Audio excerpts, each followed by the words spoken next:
listening to Proof Text, a Glossa House podcast by Dr. T. Michael W. Halcomb, Dr. Fredrick J. Long, Dr. Mario Melendez, Dr. Jennifer Noonan, and J. M. Smith. Welcome and enjoy. Hello, welcome to Constituent Marking with Fred Long on Proof Text.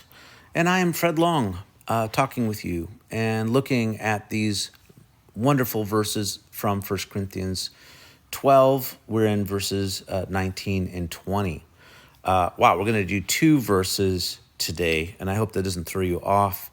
But I'll try to read the Greek text, translate, and then mark it up so that those of you who are listening can follow along.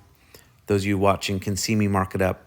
And so ide ein tapanta en melos putosoma. Putosoma, where the body. Now we've seen this construction, putosoma, in verses, I think it was 17, had that. Where, where's the hearing? Where's the smelling? So grammatically, the putosoma, there is an implied estine. Tosoma is single underlined. So that's the main sentence. Where is the body? Now, of course, to get to that question, we have to understand the subordinate clause setup. Now we have, as we go to the start of the sentence, we have a ide. Now, da is a connector that's connecting to verse 18. It's marking distinctive or new development. And so this is the next step in the argument.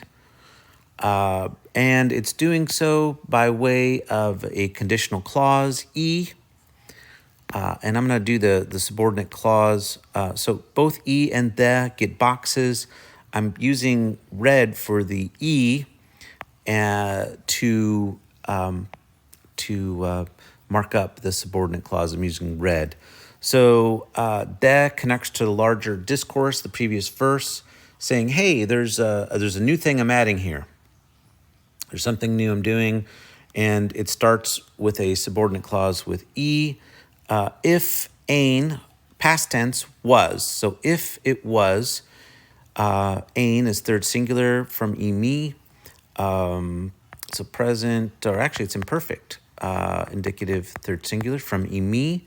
Tapanta is the subject, plural nominative, and that can work with third singular verbs. So that's something that can throw you off. You see a neuter, you see a plural subject working with a third singular verb, and you're like, wait, it's plural going with singular. It doesn't work, but it does work because it's neuter. Neuter does that. Neuter nominative nouns can be plural, working with third singular verbs. That's the default. So if all things were one member, en melos. So en melos is neuter singular nominative and is the predicate nominative. We know it's predicate nominative partly by position, but also because tapanta has an article.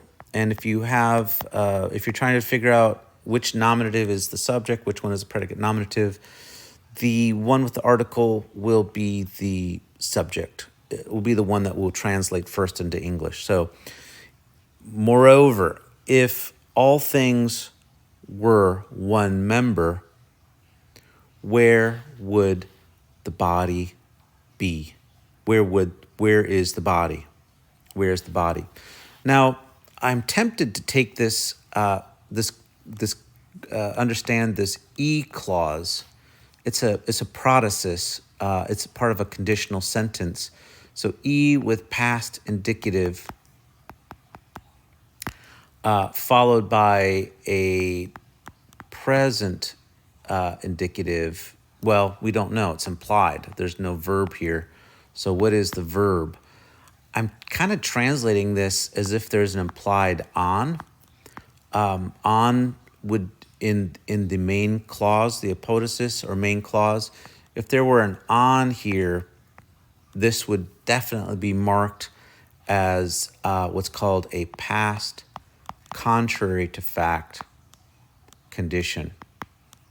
And you're like, what is that? It's a fun type of condition. You have present and past contrary to fact. Actually, this could be, rather than past, it actually could be a present.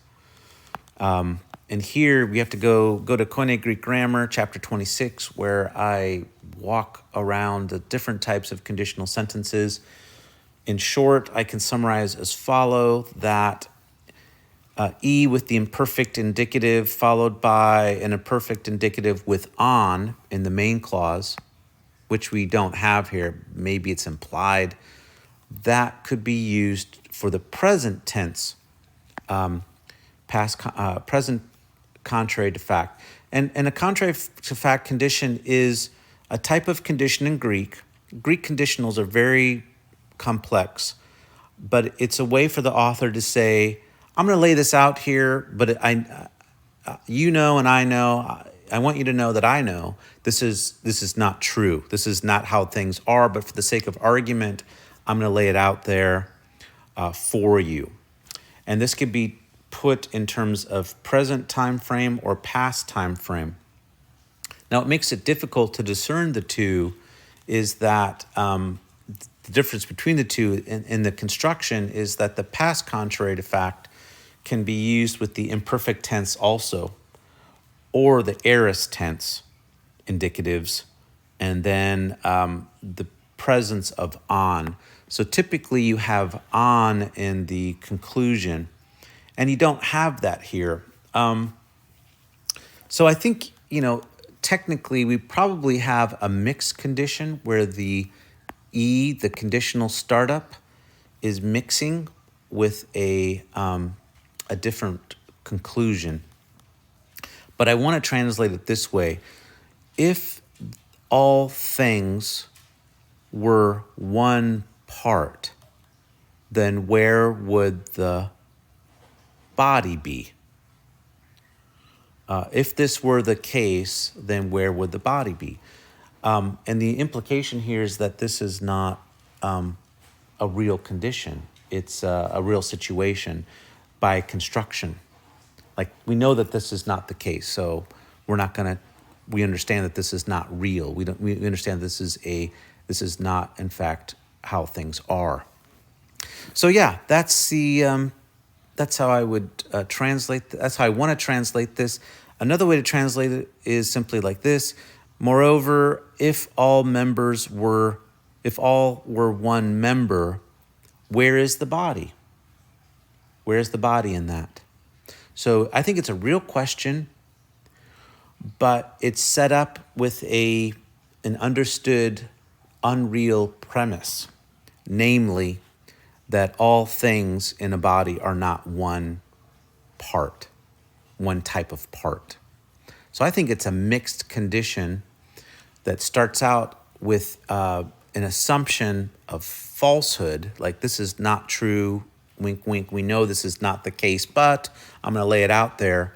And then he leads it to a real question about the present. Where is the body? And I think it may speak to the reality that's happening in the Corinthians, is that they're having disputes over this presently, and there's a lot of homogeneity going on. They're all kind of imitating the same kind of thing, and then this leads to the real situation. That's an unreal situation, but it's real to them, and it leads to the real situation. A question is, where is the body? Where is the body? Now, when we go to verse 20, we see that we have a nun de pola, de and nun, now. Nun means now. It's a dotted, underlined. Moreover, so de means new development. Moreover, now, on the one hand, so you have a men de construction. So men sometimes can work with de, and one way that we can translate the two working together is on the one hand this, on the other hand that. So I'm putting boxes around de and men and de. I put a dotted box around noon. And then we see pola, which receives a single underline, and mele. So this whole sentence together reads like this: Noon de pola, men mele, en de soma. So en and soma are single underlined, and de. So what is going on here? Okay. So moreover, now, on the one hand, there are many members.